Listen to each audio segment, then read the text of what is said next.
Hello and welcome to the Pregnancy Playbook Podcast. I'm Amy Strongman, your host, and I'm extremely passionate about this stage of womanhood. So whether you're just thinking about starting a family or in the early realms of motherhood, this is a space for you. We'll be talking all things preconception, pregnancy, birth, and beyond.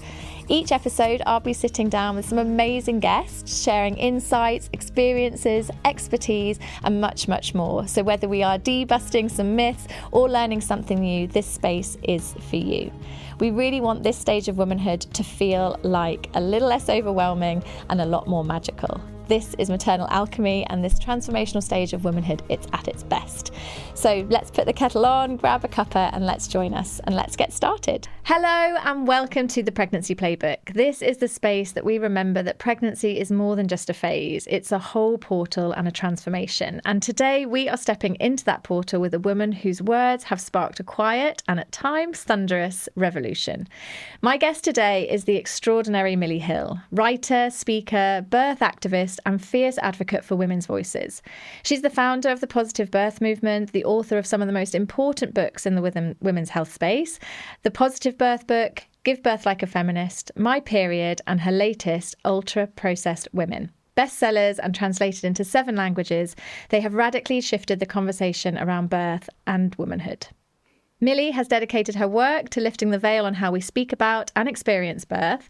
She's reminded us that birth isn't just a medical event, it is indeed a rite of passage, one that can echo through every season of our lives. She is a woman who has dared to speak where others stayed silent and has been celebrated by thousands, but she has also been cancelled for refusing to step back from her belief that women's voices matter in the birth room and beyond.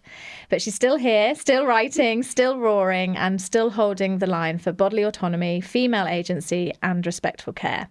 And Milli, I think you have written, when we change the way we talk about birth, we change birth itself. And today we're going to be talking about how we reclaim our bodies, our stories, and our season. And really, it's a deep conversation to dive into just how important it is for us to speak about birth, but also how we use our voices to make a change. Yeah. So welcome, Milli. So lovely to have you here. Let me just put that there. Thank you so much for that lovely introduction. I'm like, It's a lot. But when you look back, I hope that you sort of see that, for me personally, your book, Give Birth Like a Feminist, changed completely the way I birth my children. And it was one of the books that I think most importantly, it shook up my thinking of what I thought I knew about giving birth. And I remember the quote from Germaine Greer that I think you included, which was about, women being like sheep dipped into the dip, and the disease that they are kind of being treated for is womanhood. And it just, I don't know, it was just such a shocking thing to read in a birth book, but then it really kind of transformed my thinking. So we can definitely touch on that a bit later. But definitely. I can definitely say something about Germaine Greer. But I really wanted to start to, I guess, more about your birth activism, because I personally don't believe you become a birth activist by accident. And it is something that, it really does matter to you. So could you perhaps start with just sharing a bit about your birth experience and kind of what made you become this really powerful advocate for women? Well, it's always difficult to answer that question because it's kind of like lots of things kind of come together, don't you, in your life, kind of take you to particular places. But I mean, I think I was always a kind of feisty feminist woman, and, very interested in women's voices and women's rights. But I guess, like a lot of women of my generation anyway, I sort of thought, oh, great, I've been born at just the right time. All of these problems of feminism have been solved. Thanks, everyone. This is great. Equality within my relationship, equality within the workplace. Yes. I mean, I'm not being naive there. I know there are issues. But I mean, just generally speaking, compared to previous generations, we're in a pretty good place. And then, like many women, I got, came to be pregnant when I was in my early 30s. And I was like, this is like something has happened here. The way people were relating to me and talking to me, particularly within the healthcare system, was a little bit different. And I felt suddenly an imbalance of power that I'd never really directly experienced before. So I thought that was interesting. And that book you just referred to, from which the quote is taken, the Germaine Greer book, which is called The Whole Woman, was something that I'd read not that long previous to being pregnant. So that was in the back of my mind. And I thought, here we go, she's right.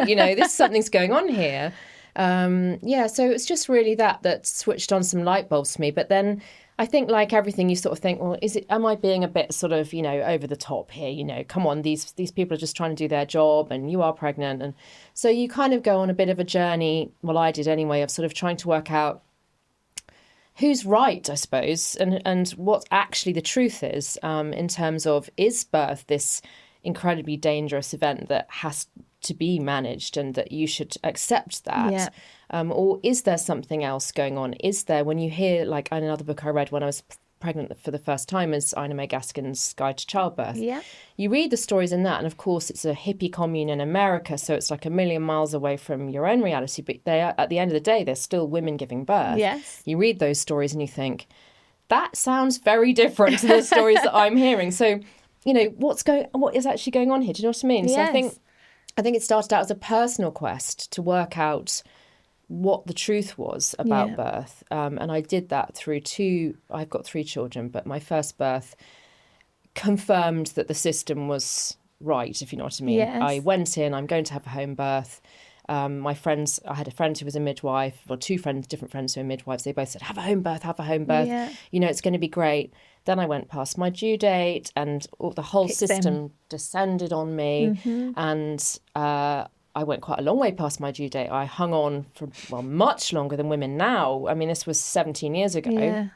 Would manage to. I went to 42 weeks. Wow, that is amazing, because there's lots of women like 39 weeks now are being offered induction. Yeah, but I mean, it all still started at 39 weeks. The phone calls started, what are you going to do if you go past 40 weeks, blah, blah, blah, and you can't have a home birth if you go past this and da-da-da. It all still started, but I just managed to hold on for a bit longer. Anyway, then I ended up in hospital, had an induction, had an episiotomy, had forceps, and had the sort of classic, fairly traumatic birth experience. So then I was like, okay, so women's bodies don't really work that well, and they're right.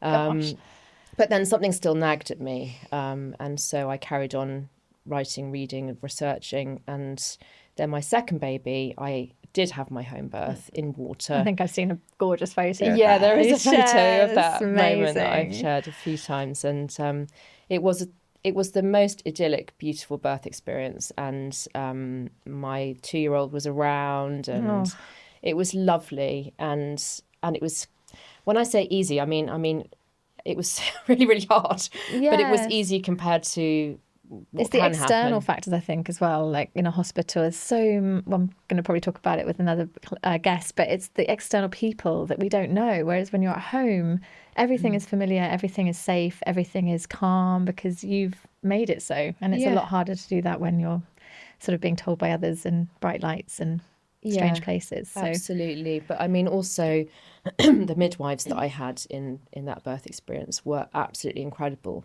They understood that I didn't believe in myself, and they kind of brought that energy into the room for me. They knew I had never gone into labour spontaneously, and I'd never pushed a baby out, even though I was a mum of 1. So I didn't know whether my body could do either of those things. And again, I went to 42 weeks, and with my third baby, I went to 42 weeks. So it turns out that's your gestation is 42 weeks. I like to leave things to the last minute, and I'm like that in other areas as well, especially writing. So yeah, they came into that space and they mothered me, but they didn't interfere. What they did was really exquisite, actually, because they didn't come in and say, right, we're taking over. And, they let me have my power, but they also had this energy that reassured me that I could do it. It was absolutely beautiful. So incredible. It's like watchful attendance, isn't it? It's that they're there, you can feel their presence, but they're just witnessing you really step into your power and sovereignty, which is, it's a very special time. That's amazing that you got to experience it. But that's what I mean in my work. I find that a lot of women have had a traumatic first birth. I mean, birth is trauma anyway, I think, on the body anyway. It is impactful, but when you're having another baby, you're wanting to do it differently, because you just can't believe that that's how it should feel when this, it is amazing to bring new life into the world. So I was just going to finish off and say, that it was those experiences that kind of brought me to activism, because I think you have to go on a personal journey before you can sort of, really understand what you're advocating for. Yes. And I just felt like hearing other women's birth stories about not being allowed and, you know, being very sort of like traumatized afterwards, they just really ignited that fire in me as well to sort of think, you know, there must be a better way than this. And were you able to do that with your third baby as well?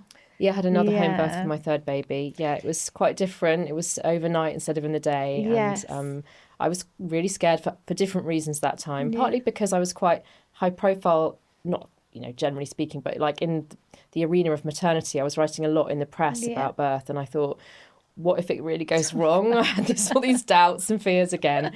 I think that's like a normal part of giving birth. But it is hard, you know, like you might have if you were going to do something else really challenging, like but also you can't believe you can do it again. That's what I found, because I had both my children at home, but the second time I was like, surely the first one was a fluke, you know, surely this doesn't happen. It's a small percentage of women having home births. Maybe that's not me for a second time, and it does get you. And then you've also got the fear of, you know, what if it does go wrong? Exactly. It can't be the same every time. Yeah, I thought I might become this poster girl for the idiotic home birther, you know, like if it did go wrong. Do you see what I mean? Oh, she says all this, but no, look, something really bad has happened. I'd be on the front page of a paper or something. That was quite scary. And also my second baby was massive. She was 10 pounds 4. That is big. Wow. And so I was thinking, I had a hunch that the third one was a boy, which he was. And I was thinking, what if he's even bigger? And I was like, But I like really to say that in some of my classes, like if you were told that you're going to have a 10-pound baby at home, no pain meds, you couldn't believe it. No. Like our society doesn't let us believe that, because we're sort of told, no, it's too big. Now there's a lot of focus on the growth. And so it is amazing. And then if you actually do it, you think that was a fluke. Exactly. Oh, that's incredible. And it is amazing, because it's not just, I know it's your personal journey, but the fact that you're able to share it with the world makes such a huge difference. And I know for a fact I recommend all your books to all my clients, but I think just reaching other women who are, you know, preparing for planning for something different will be a huge thing. So we talked about the advocacy, but what was missing, do you think, when, you know, you sort of touched a bit about it when you were sort of becoming pregnant, but what do you think was missing at the time? Like, you know, because when you wrote your book, clearly there was something, you know, we had all the birth books from like the 1980s that my mum sort of gave to me, but what was missing for you, do you think, in your sort of preparation for birth? Well, I think one of the things was the sort of polarization. So it was kind of like either, and you know, picking up on what we've just been talking about as well, you know, I think it's really important to say that just because I had those home birth experiences, that's kind of not what I've always been advocating for other women. Yeah. I think, you know, it tended to be like either you go through the completely alternative path, you know, and you have your home birth with your tea lights and everything in a pool, or you just go to hospital and do what you're told. And I think, you know, that was a bit the way it came across to me anyway in my first pregnancy was you had to take had to be very alternative in order to have this positive experience. Yeah. And what I've always been advocating for, I think, is, you know, a positive birth for all women, that no matter what the woman chooses or no matter what complications she might have or whatever, you know, it should be you know, she should be able to still come to the other side of that, not feeling traumatized, not feeling like she's been hit by a truck or disrespected in any way, or, you know, any of those feel like things. A goddess. Yeah. And have that sense of achievement of whatever it might be. Yeah, even a cesarean, even an elective cesarean, whatever happens, or an emergency cesarean, or any kind of birth should be an amazing positive experience. And there should only be a very tiny minority of women who have a traumatic birth. And at the moment, it's completely the flip of that, isn't it? Completely. And do you think it's a control element for women? Do you feel like if women feel like they are in control, it is likely that they will feel more positive about their birth? Or do you think it takes a lot of preparing for, planning? I think control is really important. And maybe being in control and being female are two things that we feel a bit anxious about putting together. Like, oh, is she being a diva? She wants to control everything. You know, she's got this laminated birth plan. What an idiot. You know, you hear a lot of that stuff. Yeah. And the reason I'm asking, because I just was thinking that exactly that is like control, because birth is uncontrollable in essence. We have no idea how it's going to pan out and play out. And I've just noticed there's sort of more anxiety, I think, possibly involved with feeling lack of control in the birth space. But actually knowing what you want and what you desire and what you wish for, it can be really, really helpful. Not diva-ish, not kind of, you know, stamping your foot, I want this, but actually taking ownership of something that is entirely your own experience. No one else is experiencing having a baby but the woman involved. And yet we sort of hand it over to strangers. And I think the woman, you know, another thing I've written is that the woman giving birth should be the most powerful person in the room. Yes. And, you know, that does involve being in control. I don't think there should be many situations in birth in which a woman feels things are out of her control. You know, she should always have bodily autonomy. Yeah. And she should always be the key decision maker and a highly respected voice in the experience. So, yeah, I don't think birth should be a situation in which you feel things are completely out of control, really. You know, a lot of preparation can help you to maximise your chances of having So I think there's this sort of idea that what happens to women is just pot luck. It's like, you know, just you know, random selection, right? You're going to have a amazing, easy birth. Yours is going to be 3 days of labour, awful trauma, ends in cesarean. And it's like, as a pregnant woman, you sort of think, which one am I going to be? Yes. It's going to be just like this random thing that fate decides. And I think we need to really get rid of that idea, you know, because I think that actually thinking about what you want in pregnancy and becoming informed can change that for 100%. you. 100%. And also the system needs to think about that too, because I think the way that the system builds, you know, services for women also has an impact on, you know, what happens to her. So it's not all on the woman, like, oh, if you do all these things, then you're going to have the perfect birth, because you can do all those things, then go into a system that doesn't understand female physiology and still struggle, and it's not your fault. You're in a box that doesn't really is not moving to your needs, and it's kind of against the odds for you. You know, the odds are stacked against you sometimes, I think. So it's really tough, isn't it? And I think there needs to be more stories shared, I think, about these positive experiences. I know that your book was obviously a huge sort of a key, if you like, to unlocking that, oh, this is possible. I know you touched on Ina May Gaskin's book as well, which it sort of feels sometimes a bit too far removed from where we are now, but knowing how medicalised birth has become and really kind of tilting over towards like America, where it's kind of the normal to have a medicalised birth and subnormal to have this wonderful home birth experience. Yeah, I know those women who have experienced physiological birth it's become sort of this sort of, they want to share it, but there's this kind of quashing because I can't share it because I know that lady's had a more traumatic birth than me, and I don't want to be sort of seen to be like, oh, I had an amazing time in the birth space. But if we don't hear those stories, how is society growing if we're not able to share? So that was just me questioning out loud, but it's really tough. I find really tough. It's true, but I mean, one thing that has changed since, you know, I started writing about birth and started the positive birth movement is social media has really bloomed in that area. I mean, when I was pregnant for, was it the first or the second time, I think it was the second time. Yeah, the first time I was pregnant, I didn't watch any birth films at all, even though I could have probably sought them out because I was too scared. And the second time I was pregnant, there was this thing. I mean, this makes me sound ancient because it's like now we're like, what do you mean there was no Instagram? But there wasn't. Where are you getting your info? Yeah, there was this thing. We did have the internet then. But there was this thing called mybirth.tv. Wow. And it was online. And there was like literally about a dozen birth films on it. And I went on and I watched this woman, and she was, I wish I could find the woman. Oh, gosh. She was in a pool and it was all dark in the room, and there was you couldn't see anyone else apart from her, which for me was like, what? Hang on a minute, where are all the other people? You know, it's really, you know, it was completely revelatory to me. And she was just rocking on her hands and knees in this pool and sort of making some quiet noises. And then suddenly she became a lot more active and sort of made a lot more noise. And she just brought this baby to the surface. I love it. And I'd never seen anything like it, because all I'd ever seen was like the school video.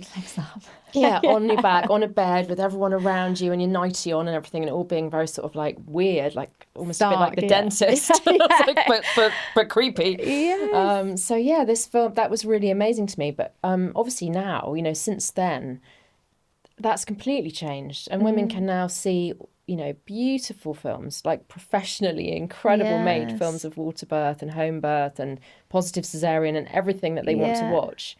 So I think that's really, really a game changer. It is fascinating. I have a really interesting relationship because I'm always a bit nervy about watching because I find it's such a sacred moment. So I'm really like, oh, but I've been at 2 births, and for me, that is enough to be like, yeah, there's the goddess in the room, and you know, to watch it and witness it is just incredible. And imagine if everyone could watch a physiological birth, or at least see it. And of course, I know there's, you know, even if you know you're having a cesarean, to be able to see what happens and to understand the situation you're going to be in, I think just takes away that element of fear as well. But that is incredible that you can you can now actually watch births, which is great, and you can have a big view of what you want to achieve. But I think with your, you know, saying that you didn't have, I mean, who do we talk to back then? Like, you know, what did women do? Where was the loss of connection of the thread? I'm intrigued by, you know, our mothers' generations. It was very, you just didn't talk about it at birth. And now we have this kind of really lovely platform to be able to share more and learn more and listen to more and stories. And yeah, I think that's allowed, you know, that's challenged the point you made earlier about how, you know, women feel anxious about sharing their positive birth stories. At least it means that there is a place to join those dots for pregnant women where they can actually seek out, if they want to, a different narrative to what you might expect, you know, and see those positive birth experiences. But yeah, I think just birth moving out of the community and into hospital was probably where that red thread got broken between, you know, generations. And then trauma as well, you know. Lots of women have experiences that they don't want to share with their daughters and say, you know, when they're pregnant, and say, you know, this is going to be really good. You know, imagine, I mean, I can't wait. I'm already telling my daughters about how great it was. It's brilliant to have that message. Yeah, my mum took to her bed after I gave birth to my second. She witnessed and it was 30 years of birth trauma. She just could not. I mean, she never passed it on to me, but she just couldn't believe that I was having a baby at home in a pool and holding that all in for me to then have to witness it and it will come out. It's a really big deal, I think. And there's lots of, I don't know, I think both of us have sat in circle with Jane Hardwicke Collins, but to be in that situation, and I just, you know, with women from all ages honouring this incredible kind of shared experience that we have all together was really very, very powerful. So just moving on, I'd love to think about sort of the women outside the birth room. So we have this kind of, I think it is totally primal, it unleashes something, I think. My theory is that it releases the kind of the energy in the chakra in the base of this pelvis, and we just, creativity blooms, and now we want to roar about it and we step into our power. And it affects us, doesn't it, all through the seasons of womanhood. And I know, you know, there's the kind of linking. You talked a bit about, you know, our own birth experiences, but also how it's linked now, I'm sure, into the menarche and our first bleed, and how all that kind of trajects for our next rites of passage. So I'm guessing I want to ask is, how do you think the power and transformation of birth echoes into the other seasons? So how would you kind of interpret that sort of birth itself and how that translates into the rest of our lives? Well, yeah, I mean, it's a massively important day, you know, in the sense that it isn't just one day. Women remember that experience forever, don't they? So there's that element to it. I think the fact, you know, that obviously the majority of women have, you know, a very difficult traumatic experience of birth, that they harbour that trauma for the rest of their lives. They take that forward into other experiences, not just other female biological experiences, but life experiences, because it knocks your confidence and your sense of self massively, I think, to have any kind of trauma in your life. But then there's the flip side to that as well. It's like, what do women who have a really incredible experience, who contact that deep sense of power, what did they take forward? And so when we build this system that traumatizes women, we're taking away something from women, as well as giving thousands of women trauma to carry forward. We're actually depriving them of something as well, I think.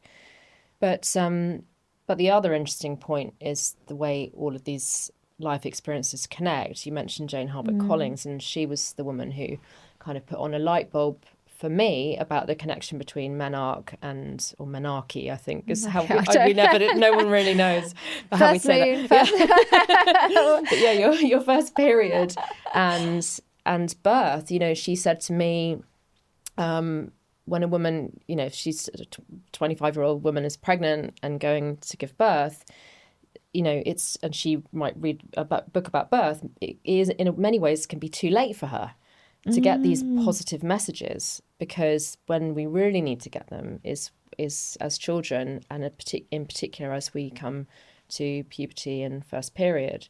And that I found really interesting. That was one of the reasons why I wrote the book about periods for 9 to 12-year-old girls, because I thought actually there is a really missed opportunity, like culturally, to give young girls a really amazing message about what it means to be female and the power of the female body.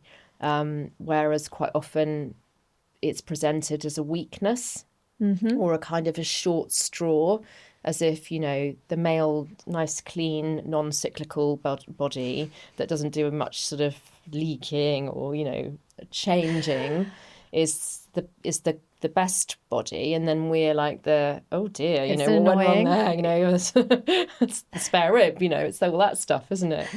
So, I think there's a lot of cultural baggage around that we take it all on board, and all the sort of shame that some women get passed on to them from, parents, grandparents, the intergenerational trauma of what kind of birth did your mum have, what kind of first period did your mum have, what kind of birth did your grandma have, what's come down the line and ended up with you.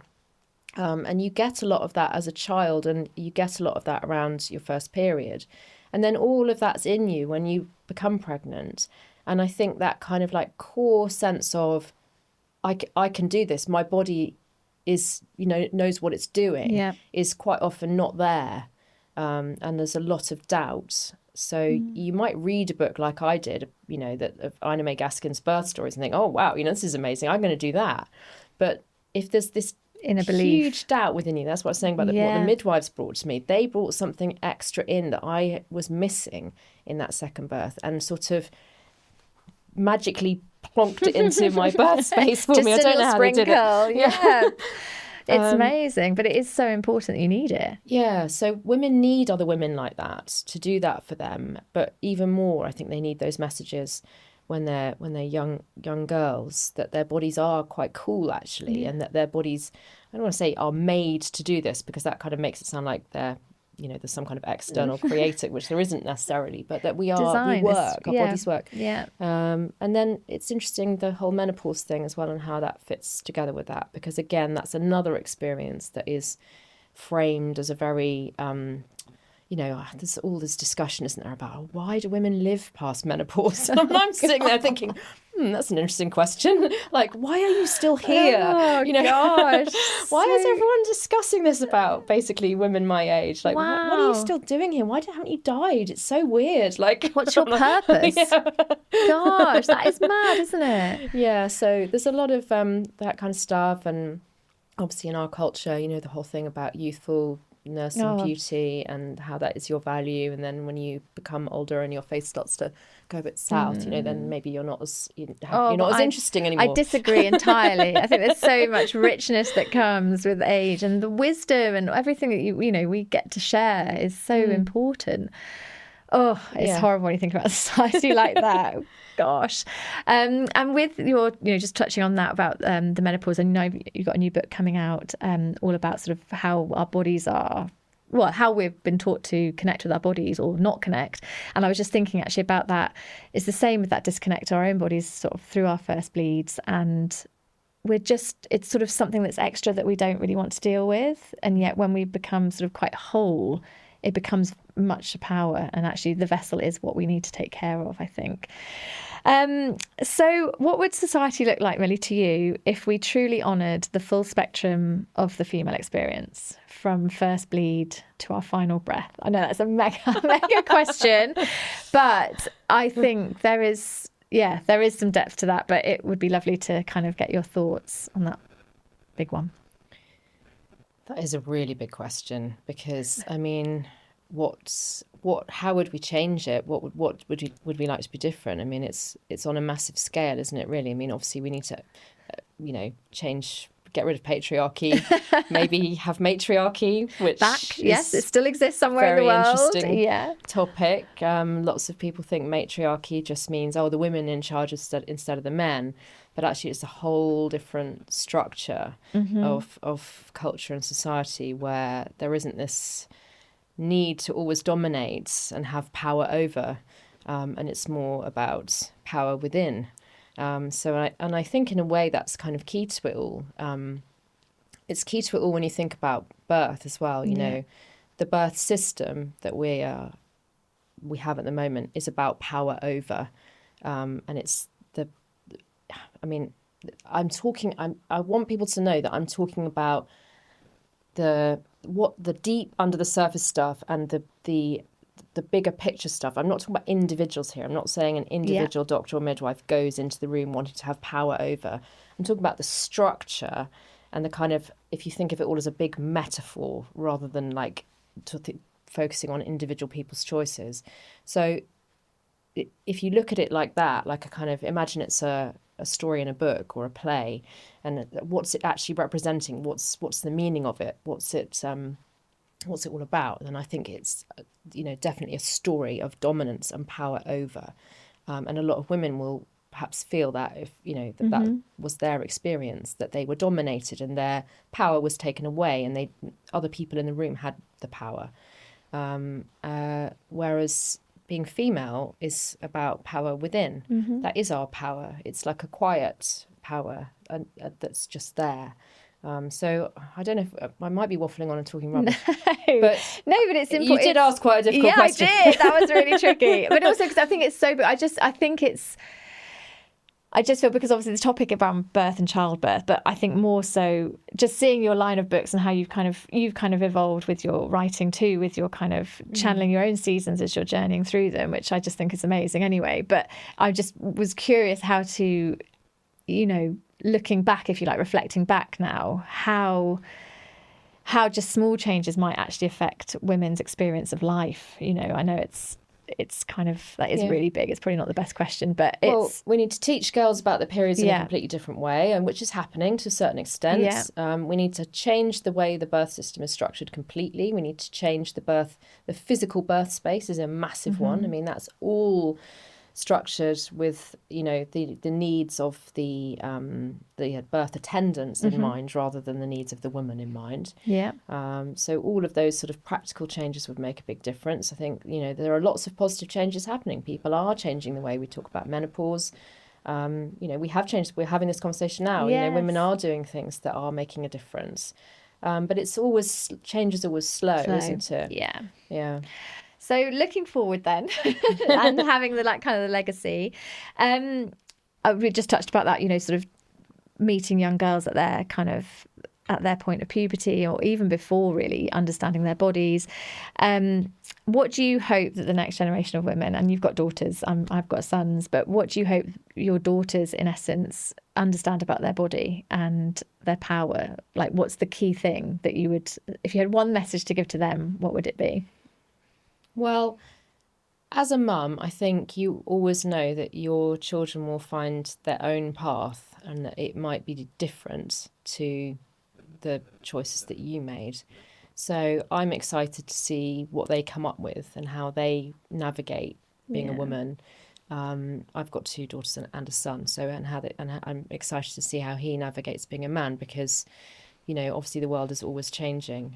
So I can't say I want them to have a home birth, just like I did, because they'll do what they want to do and they'll find their own path through it. But I hope I have given them some sense of that power within, and that, that core confidence, which I think is sometimes missing, was definitely missing for me. And I'm not blaming my mum for that, by the way. She's listening.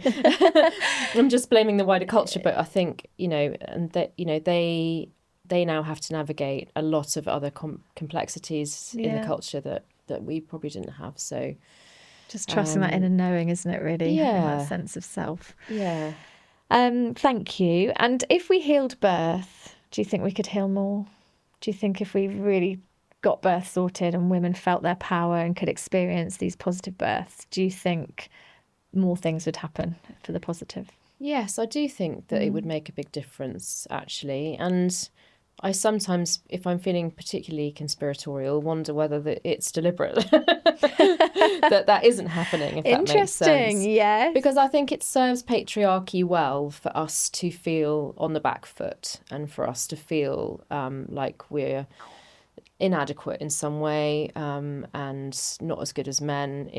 And I think the birth, the way it is at the moment, kind of demonstrates that to women quite well.